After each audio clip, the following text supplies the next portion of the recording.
আসসালামু আলাইকুম সবাইকে। তোমাদের সাথে আছি আমি মোহাম্মদ ফাহাদ ইসলাম। আজকে আমাদের ইংরেজি গ্রামারের খুবই গুরুত্বপূর্ণ একটা টপিকস নিয়ে আমরা আলোচনা করব। আজকে আমাদের টপিকসটা হচ্ছে completing sentence. Completing sentence SSC নয়, এইচএসসি নয়, এটা জব সেক্টরে বলো প্রত্যেকটা প্রশ্নের ক্ষেত্রে তার ক্ষমতা দখল করে রেখেছে। তো আজকে আমরা দেরি আর না করে কমপ্লিটিং সেন্টেন্স নিয়ে আলোচনায় চলে যাই। কমপ্লিটিং সেন্টেন্স কথাটার অর্থ কী? দেখো, কমপ্লিট থেকেই আমাদের কমপ্লিটিং কথাটা চলে আসলো। তাহলে কমপ্লিট শব্দের অর্থ কী? কমপ্লিট শব্দের অর্থ হচ্ছে পূর্ণ করা। তাহলে একটা সেন্টেন্স আমাদের অসম্পূর্ণ থাকবে, ওই সেন্টেন্সটাকে আমাদের পরিপূর্ণ করাটাই হচ্ছে কমপ্লিটিং সেন্টেন্সের মূল কাজ। তো চলো দেরি আর না করে আমরা প্রথম রুলস নিয়ে আলোচনা করি। প্রথম রুলসটা হচ্ছে আমাদের দেওয়া আছে সো দ্যাট। সো দ্যাট হচ্ছে একটা লিঙ্কিং ওয়ার্ড। সো দ্যাট কথাটা যদি আমরা বাংলায় বলি তাহলে বাংলায় এটাকে আমরা যাতে বললেই হবে। সো দ্যাটের বাংলা অর্থ কি? যাতে। সো দ্যাটের দুটি রুলস রয়েছে। তো প্রথম রুলস নিয়ে আমরা আলোচনা করি। আমরা প্রথমেই বললাম যে সো দ্যাট হচ্ছে একটি লিঙ্কিং ওয়ার্ড।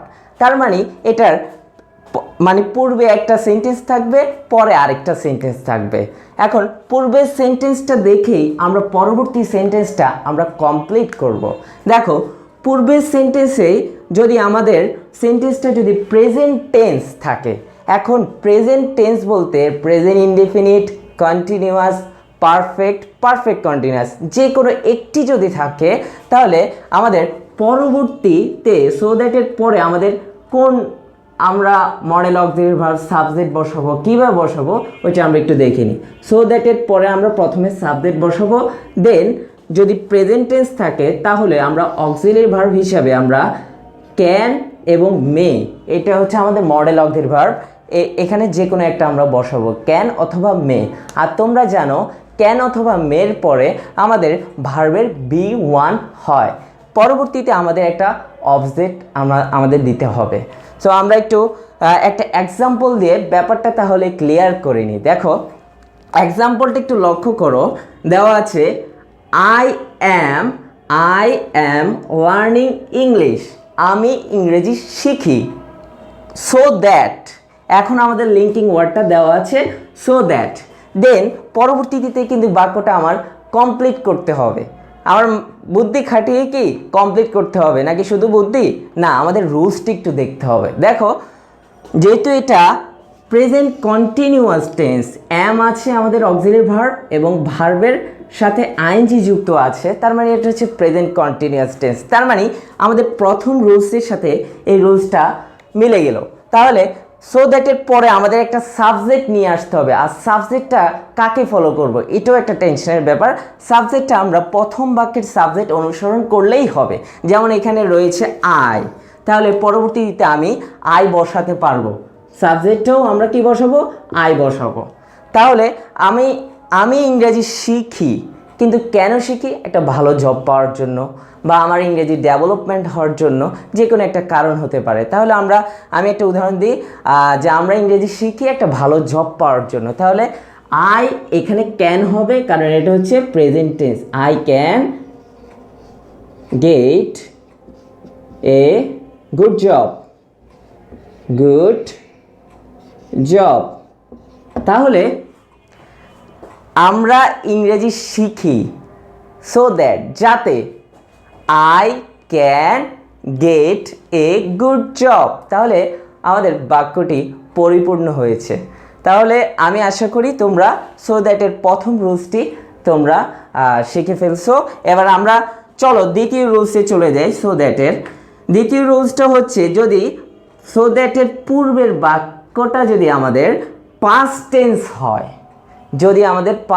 হয়, এখন আবার বলি পাস্ট টেন্স মানে হচ্ছে যে পাস্টে যে আবার চারটা ছেলে মেয়ে রয়েছে, past indefinite, continuous, past perfect continuous, যে কোনো একটি যদি হয়, পরবর্তীতে আমাদের সো দ্যাটের পরে আমরা কোন রুলসটা অ্যাপ্লাই করবে? দেখো, একটা সাবজেক্ট বসবে এখানে, কিন্তু যেহেতু পাস্ট রয়েছে তাহলে ক্যান বসবে না, হবে কি কুড।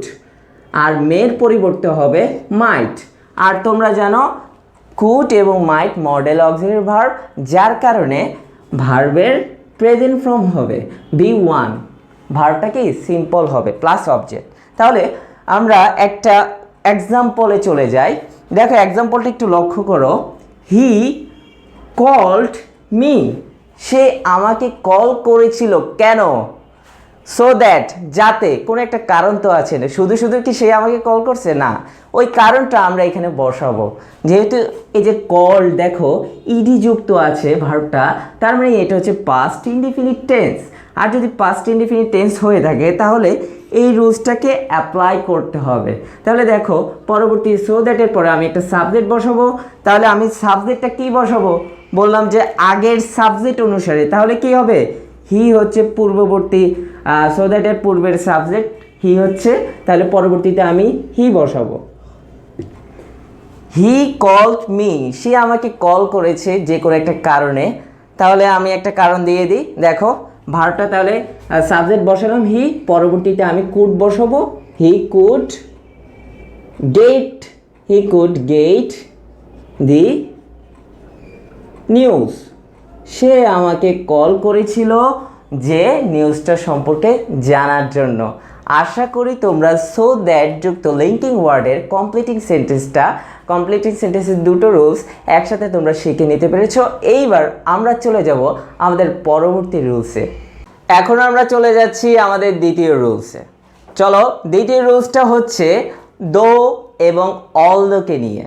দো এবং অলদো এটার বাংলা ওয়ার্ড যদি আমরা মিনিং করি তাহলে হচ্ছে যদিও বা সত্ত্বেও। তো দো অলদের ক্ষেত্রে একটু মজার ব্যাপারও রয়েছে। দেখো এখানে লেখা আছে দো এবং অলদো, এটা মাঝখানে দেওয়া রয়েছে বা যে কোনো জায়গায় থাকুক না কেন, এখানে টোটাল দুটা ক্লজ থাকবে, মানে দুইটি ক্লজ থাকবে। দেখো একটা ক্লজ দিলাম এখানে, দ্বিতীয় ক্লজ হচ্ছে এটা শেষে লাস্টে। তাহলে দেখো দুটি ক্লজ থাকবে। এখন কথাটা হচ্ছে যে ক্লজে প্রথম ক্লজটাই যদি আমার কারণ বোঝায়, পরবর্তী ক্লজটা কিন্তু একটা ফলাফল দিতে হবে। তার মানে কি প্রথম ক্লজটা আমাদের কারণ থাকবে, পরবর্তী ক্লজের অর্থটায় আমাদের একটা ফলাফলে নিয়ে আসতে হবে। তাহলে দেখো প্রথম ক্লজটা যদি আমাদের পজিটিভ থাকে, পরবর্তী ক্লজটা যেহেতু ফলাফলটা কি হবে? পজিটিভ হলে নেগেটিভ, মানে প্লাস থাকলে মাইনাস। দেখো দ্বিতীয় ক্লজটির অর্থ যদি আমাদের নেগেটিভ দাঁড়ায় তাহলে পরবর্তী ক্লজটা আমাদের পজিটিভ, মানে উল্টা চশমা। তাহলে কি পজিটিভ হলে নেগেটিভ ফলাফল আসবে। আর লাস্টে দেখো নেগেটিভ যদি থাকে ফলাফলটা হয়ে যাবে পজিটিভ।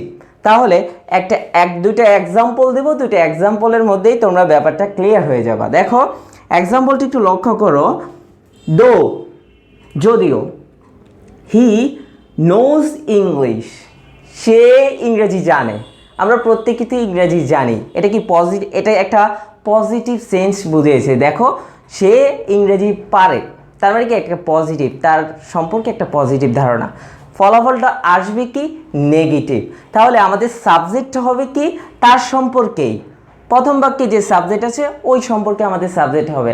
আর দেখো এখানে এটা হচ্ছে আমাদের প্রেজেন্ট, তাহলে প্রেজেন্ট বাক্য আমি যে কোনো একটা বাক্য নিয়ে আসতে পারি, প্রেজেন্ট টেন্সের আলোকে আমাদের নিয়ে আসতে হবে।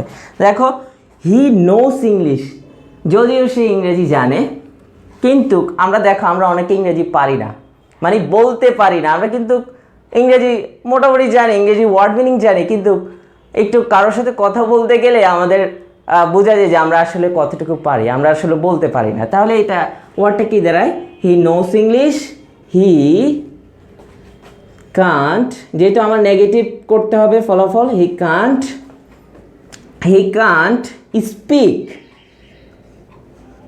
Speak in English. তাহলে দেখো আমরা দো হি নোস ইংলিশে ইংরেজি জানে, বাট নেগেটিভ ফলাফল হি কান্ট স্পিক ইন ইংলিশ কথাটা বোঝা যাচ্ছে না। যাই হোক, পরবর্তীতে আমরা এক্সাম্পলে যাচ্ছি। পরবর্তী এক্সাম্পল লক্ষ্য করো। দেখো দো হি ইজ পুর, এই যে দেখো যদিও সে গরিব। এখন গরিব কি পজিটিভ? না, গরিব কিন্তু অবশ্যই নেগেটিভ কথাটা বুঝিয়েছে।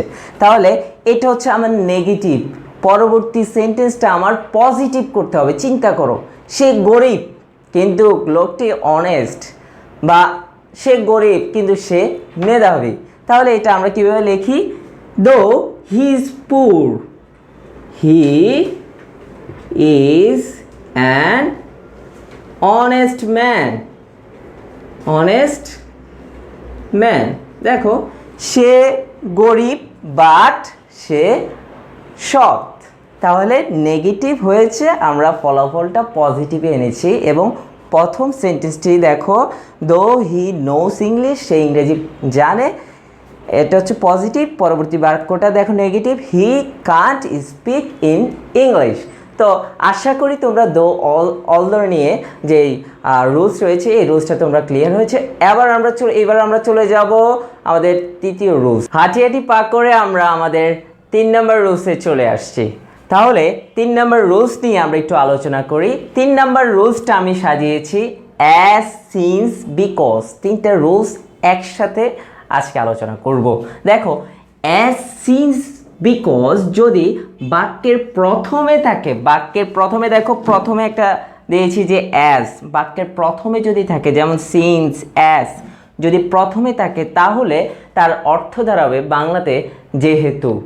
তাহলে এই রুলসটাও পূর্ববর্তী দ্বিতীয় রুলসের সাথে কিছু মিল রয়েছে। অ্যাজ, সিন্স, বিকজের দুটি ক্লজ থাকবে। প্রথম ক্লজটি যদি আমাদের পজিটিভ বোঝায় এবং পরবর্তী ক্লজটির ফলাফলটা হবে আমাদের পজিটিভ, এবং প্রথম ক্লজটি যদি আমাদের নেগেটিভ বোঝায় পরবর্তী ক্লজের ফলাফলটাও হবে নেগেটিভ। তাহলে আজকে আমরা দুটো এক্সাম্পল দিয়ে ব্যাপারটা ক্লিয়ার হয়ে নিই। দেখো, অ্যাজ হি নোজ ইংলিশ, যেহেতু সে ইংরেজি জানে। তাহলে একটা পজিটিভ বাক্য আমার লিখতে হবে। দেখো, as he knows English, positive বাক্য কি দেওয়া যায়? He can get A lot of facilities. তাহলে দেখো, সে যেহেতু ইংরেজি পারে তাহলে সে তো ফ্যাসিলিটিটা একটু বেশি পাবে, তাই না? সুযোগ সুবিধা সেই বেশি পাবে। আর এটা হচ্ছে কি পজিটিভ বাক্য মিন করেছে, পজিটিভ হলে পজিটিভ। আর দেখো, এখানে যদি আমাদের প্রেজেন্ট থাকে তাহলে পরবর্তী বাক্যটাও আমাদের প্রেজেন্টের অক্সিলারি ভার্বগুলো আমাদের বসাতে হবে। দেখো, এক্সাম্পল 2 নম্বরে এক্সাম্পলে আমরা চলে যাই। আমরা বলছিলাম কি নেগেটিভ হলে নেগেটিভ বোঝাবে। তাহলে দেখি নেগেটিভ আছে কি না এক্সাম্পলের মধ্যে। দেখো, সিন্স হি ওয়াজ সিক, যেহেতু সে অসুস্থ ছিল। তাহলে অসুস্থ একটা কি নেগেটিভ না?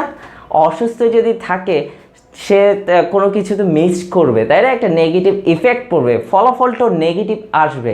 তাহলে একটা এক্সাম্পল দিয়েছি যে সিন্স হি ওয়াজ সিক, সে অসুস্থ ছিল যেহেতু হি could not present in BSc, যেহেতু সে অসুস্থ ছিল যার কারণে সে বিএসসিতে প্রেজেন্ট হতে পারেনি। কারণটা নেগেটিভ, ফলাফলটাও নেগেটিভ। কারণটা পজিটিভ, ফলাফলটাও পজিটিভ। আশা করি তোমরা প্রত্যেকেই আমার এই 3টি রুলস বুঝতে পেরেছো। যদি তোমরা রুলসগুলো আয়ত্ত করে থাকো তাহলে তোমার একটা করণীয় স্টুডেন্ট হিসাবে, তুমি যেহেতু ব্যাপারটা বুঝতে পেরেছো তোমার অন্যান্য ফ্রেন্ডদের সাথে তুমি এই ভিডিওটা শেয়ার করে দিবা। এবং ততক্ষণ পর্যন্ত আমার নেক্সট ভিডিওর জন্য তোমরা একটু অপেক্ষা করো। নেক্সট ভিডিওটা খুব শীঘ্রই চলে আসবে, পার্ট 2 নিয়ে আমি চলে আসবো তোমাদের মাঝে। তাহলে ততক্ষণ পর্যন্ত তোমরা ভালো থাকো, সুস্থ থাকো। আল্লাহ হাফেজ।